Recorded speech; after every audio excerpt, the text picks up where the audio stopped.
Hello everyone, आज हम देखेंगे सतत व्यापक मूल्यांकन CCE। ये फर्स्ट ईयर और सेकेंड ईयर दोनों में पूछा जाता है। असेसमेंट फॉर लर्निंग का ये टॉपिक है। तो हम देखेंगे सतत व्यापक मूल्यांकन को शॉर्ट नेम CCE के नाम से जाना जाता है। सतत व्यापक मूल्यांकन क्या होता है कि एक ऐसी मूल्यांकन प्रणाली होती है जिसमें छात्रों का आकलन निरंतर चलता है, यानी कि साल भर में निरंतर चलने की प्रक्रिया होती है।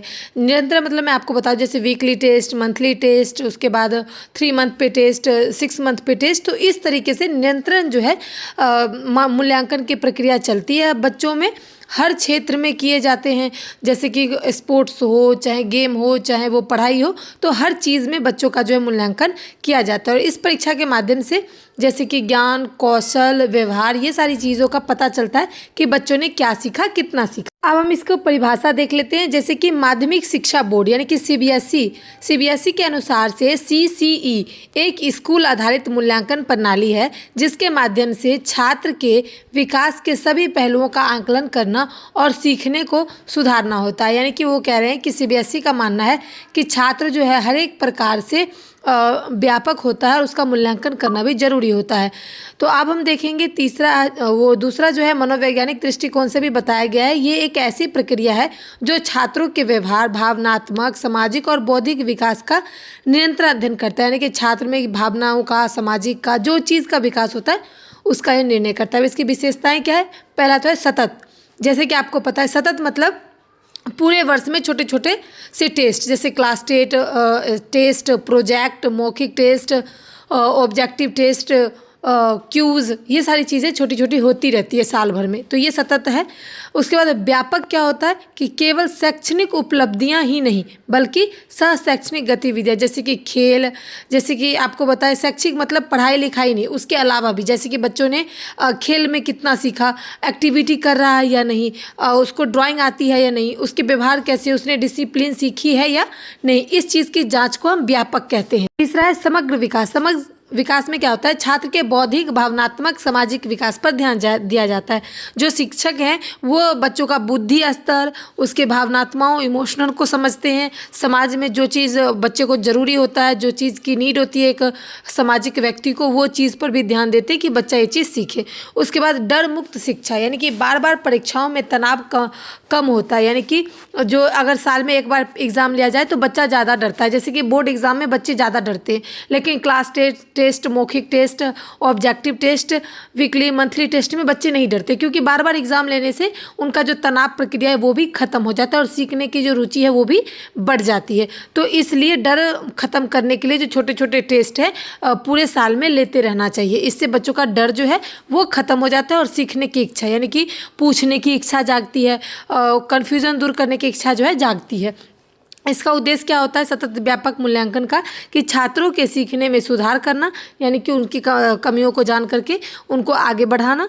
केवल अंक आधारित प्रणाली नहीं, यानी कि केवल जो है नंबर आ रहे हैं बच्चे को वो नहीं, बल्कि उसकी सब चीज़ को देखना, कमजोरियां को, अच्छाइयों को, बुराइयों को देख करके बच्चे को मार्गदर्शन करना। उसके बाद छात्रों की कमजोरियों को समय पर पहचान लेना, यानी कि अगर बच्चा अच्छा कर रहा है तो अभी ये अच्छा क्यों नहीं कर रहा है, ये चीज़ को भी देखना है और शिक्षा को बेहतर बनाने में मदद करना है।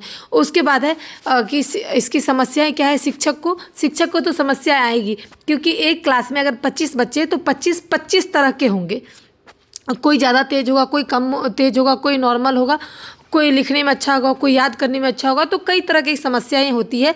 तो जो एक शिक्षक के लिए जैसे कि अधिक कार्य करना पड़ता है, यानी कि विद्यार्थी के अकॉर्डिंग प्रश्न को बनाना पड़ता है, सभी विद्यार्थी को देखते हुए बनाना पड़ता है। समय की कमी हो जाती है, कभी कभी एक्टिविटी कराने के लिए समय नहीं मिल पाता है, क्योंकि कई बच्चे याद कर रहे होते हैं तो किसी का काम कंप्लीट नहीं होता है, किसी की नोटबुक कंप्लीट नहीं होती है, तो समय की भी कमी हो जाती है। तो ऐसी दिक्कतें शिक्षकों के बीच में आती रहती है। तीसरी दिक्कत यह है कि प्रशिक्षण की कमी हो जाती है, यानी कि शिक्षक जो है कई चीज़ों को पूरा नहीं कर पाते हैं, तो इस चीज़ की दिक्कत हो जाती है। 4 नंबर है रिकॉर्ड बनाना। बच्चों के अंदर जो प्रगति जिसने किया है कि कई बच्चों ने इतना काम किया, कई बच्चों ने ये किया, तो कभी कभी मूल्यांकन करने में भी दिक्कतें हो जाती है, कठिनाइयाँ आती है समय कम होने के कारण। उसके बाद बड़ी कक्षाएँ होती है, जैसे अधिक छात्रों के कारण हर छात्र का समग्र मूल्यांकन करना मुश्किल हो जाता है।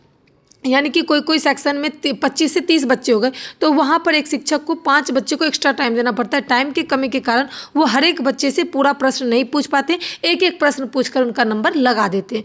तो कभी कभी ऐसा भी होता है, आपने देखा होगा। अभिभावकों की समझ की कमी होती है, कभी कभी जो है अंक पर ध्यान देते हैं, पेरेंट्स जो है कहते हैं बच्चे को इतने नंबर क्यों आए, तो उनको भी देखना पड़ता है। तो ये सारी चीज़ें, समस्या जो है एक टीचर को सामने जो है आती है। उसके बाद संसाधनों की कमी हो जाती है, कभी कभी प्रोजेक्ट बनाने के लिए बच्चे ज़्यादा आ गए, सामग्री कम हो जाती है, कभी कभी हम सामग्री ज़्यादा ले आते हैं, बच्चे कम आ जाते हैं। तो इस तरीके की समस्या जो है आ जाती है। जैसे कि खेल कूद में गेम्स के लिए काफ़ी बच्चे आ गए, गेम्स का प्ले करने का समय नहीं है उतना, तो ये सारी समस्याएं हैं, आती रहती है। उसके बाद आप देख सकते हो मूल्यांकन की चुनौती हो जाती है। तो इस तरह की समस्याएं को सामना करना पड़ता है। आप देखेंगे इसकी अवधारणाएं क्या है।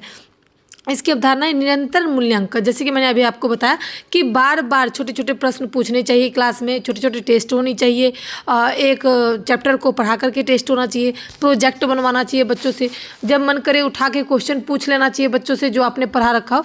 तो इस तरीके का जो टेस्ट जो है वो लेते रहना चाहिए, यानी कि निरंतर मूल्यांकन। इससे आपका शिक्षक को भी बना रहता है और विद्यार्थी के अंदर भी इस चीज़ को देने में अच्छा रहता है एग्ज़ाम को। अब हम देखेंगे समग्र मूल्यांकन क्या होता है। केवल पढ़ाई नहीं, समग्र मतलब सभी प्रकार की, है ना, केवल पढ़ाई नहीं बल्कि खेल कूद, उसके बाद ड्राइंग करना, उसके बाद किसी से बात करना, रेस करना, तो ये सारी चीज़ें बच्चों का सर्वांगीण विकास होना ही समग्र मूल्यांकन कहलाता है। अब हम तीसरा देखेंगे रूपांतरण मूल्यांकन। इसमें क्या होता है, सीखने के दौरान शिक्षक तुरंत सुधार के सुझाव दे देते हैं। जैसे कि हम देख रहे हैं कि बच्चा गलत लिख रहा है, तो हम कह देते हैं थोड़ा ऊपर लिखो, थोड़ा बड़ा करके लिखो, तो ये तुरंत मूल्यांकन हम कर देते हैं। बच्चों को तुरंत हम समस्या का समाधान दे देते हैं। जैसे कि 4 और 2 कैसे होगा, बच्चे अगर नहीं प्लस कर पा रहा है तो हम उंगली के माध्यम से बता देते हैं, लाइन के माध्यम से सिखा देते हैं, तो उनको समझ में आ जाता है। 4 नंबर है समेटिव असेसमेंट, यानी कि संरचनात्मक बोलो, सरात्मक बोलो, इस तरीके का टेस्ट। जैसे कि टीम टेस्ट, टीम यानी कि एक टीम में 12 लड़के हैं और सभी के साथ खेलना है, सभी को एक साथ एग्ज़ाम देना है, तो वो चीज़ें भी ज़रूरी है बच्चों के जीवन में कि वो आपस में कैसे संबंध रखता है, बच्चों का विचार कैसा होता है, वो मिलकर खेल पा रहा है या नहीं, मिलकर के कोई काम कर पा रहा है नहीं, तो ये भी चीज़ें सामाजिक के तहत आता है और ये बच्चों को सीखना पड़ता है। उसके बाद है 5 नंबर, जैसे कि आपको पता है व्यक्तिगत विभिन्नता पर ध्यान रखना। हर छात्र अलग अलग होते हैं, तो उनके अनुसार से हमें मूल्यांकन करना पड़ता है। और 6 नंबर है फीडबैक।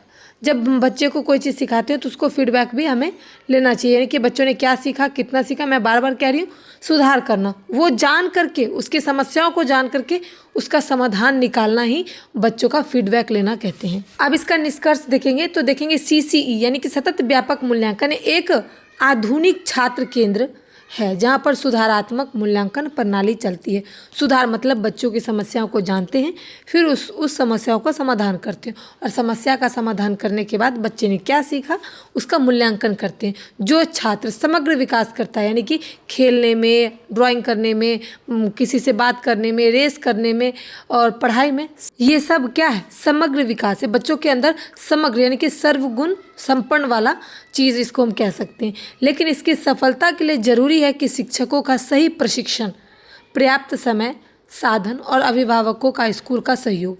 यानी कि इस बच्चे को अगर आप पूरे तरीके से विकसित करना चाहते हैं, समग्र विकास करना चाहते हैं, तो इसमें शिक्षक को भी टाइम देना पड़ेगा और प्रशिक्षण यानी कि अधिक से अधिक सिखाना भी पड़ेगा। प्राप्त समय, जो पर्याप्त जो मतलब जितना समय बच्चे को देना चाहिए वो समय भी बच्चे को दिया जाए।